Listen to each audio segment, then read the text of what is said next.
প্রিয় দর্শক, লেগে গেছে ইরান এবং ইসরায়েলের মধ্যে। ইরান এবং ইসরায়েলের মধ্যে অবশেষে আমরা অনেক তর্ক বিতর্কের পরে চুক্তিতে যাবে কি যাবে না, তারপরে ইসরায়েলের আপত্তি, সব মিলিয়ে অনেক দিন থেকেই ইরান ক্ষিপ্ত এবং ইসরায়েল লেবাননে কিছুতেই যুদ্ধ বন্ধ করতে যাচ্ছিল না। আজকে আমরা দেখলাম যে উভয় গতকালকে থেকেই উভয় দেশ পাল্টাপাল্টি এবং যেমন কাঁপছে ইরান তেমনি কাঁপছে ইসরায়েল। জনগণের অবস্থা আপনারা চিন্তা করেন কি পরিস্থিতি।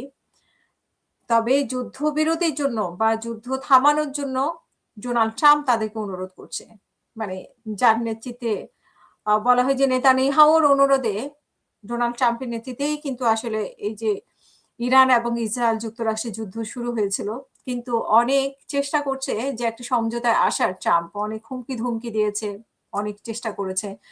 যাই হোক, সর্বশেষ কিছু হেডলাইন আপনাদেরকে শোনায় এখন কি পরিস্থিতিতে আছে। হামলা বন্ধের ঘোষণা ইরানে, তবে ইসরায়েল হামলা চালালে কঠোর জবাব দেওয়া হবে।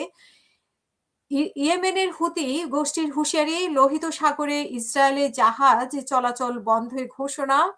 যারা বন্ধের ঘোষণা, ইসরায়েলের জাহাজ চলাচল করতে পারবে না এমনটা ঘোষণা দিয়েছে।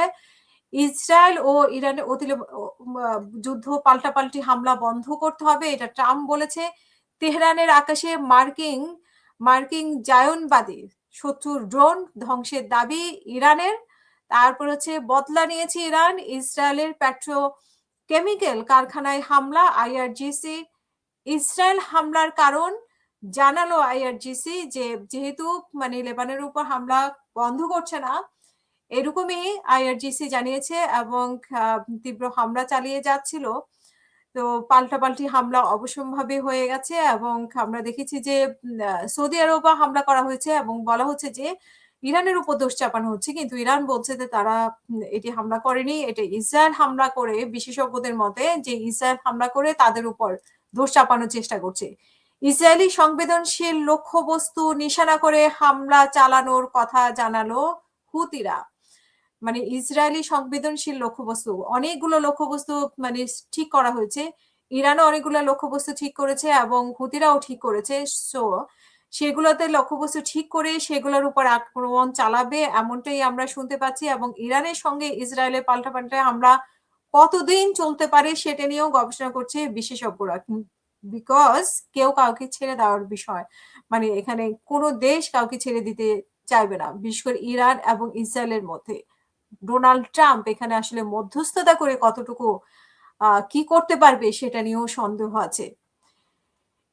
ইতিমধ্যে যে ক্ষতি হয়েছে, যে ইসরায়েলের 2 বিমানবন্দর নিশানা করে যে হামলা করেছে সেখানে ভয়াবহ ক্ষতি হয়েছে এবং সাইরেন বাজিয়ে আসলে ইরান, আমরা দেখছি প্রতি মুহূর্তে মধ্যে সংকেত দেওয়া হচ্ছে।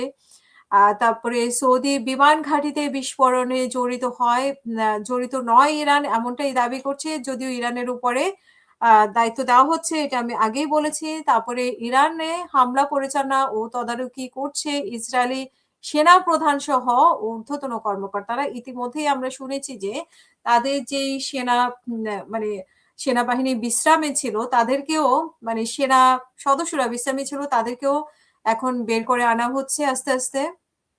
তো এই হচ্ছে বিষয়। এবং ইরান থেকে আরেক দফা ক্ষেপণাস্ত্র হামলা হচ্ছে, এগুলো আসলে আইডিএফ ইরান থেকে আরেক দফা ক্ষেপণাস্ত্র, এবং ইরান কিন্তু আইডিএফ কিন্তু বলেছে যে এই যে এই হামলাটা ভুল হয়েছে। ইরান ইসরায়েলে যে হামলা করেছে সেটা ভুল করেছে, সেটা তারা বলছে। তো আমরা সর্বশেষ এইটুকুই, আমরা আবারও আপনাদের সাথে আপডেট দেওয়ার চেষ্টা করব। সেই পর্যন্ত সবাই ভালো থাকবেন। আল্লাহ হাফেজ। আসসালামু আলাইকুম।